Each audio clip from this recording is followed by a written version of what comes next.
welcome to our look at the upcoming week in binary options, the week of November 9th. November 9th itself, Monday, is very quiet, really not a lot on the calendar to move the markets, so we would not anticipate a whole lot in the way of volatility.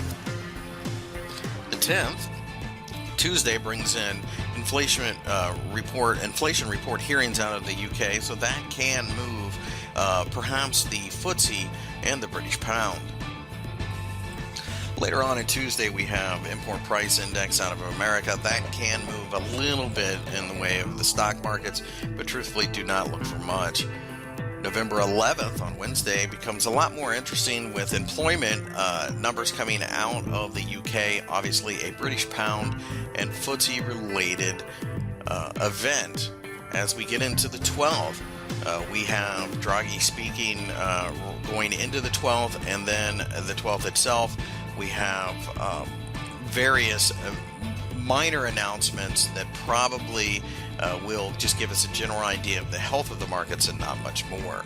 Late on the 12th, though, we do get employment numbers coming out of Oz, and with that, we roll over into the 13th with very little on the docket, with the exception of maybe initial jobless claims, although since last week was non-farm payroll, that tends to negate that move.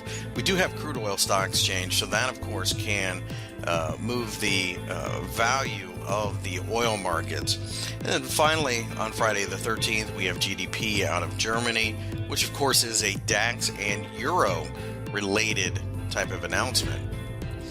We also get GDP out of the EU, and that, of course, will move the euro. Late in the day, the Americans release retail sales, PPI. Those are stock market moving events as well. With that, let's take a look at some charts. The U.S. dollar has rocketed higher against the Swiss franc, and as a result, it looks like we are going to try to break out finally. We have a little bit of volatility above due to the extreme highs, but quite frankly, at this point in time, we look at pullbacks as call buying opportunities in favor of the dollar.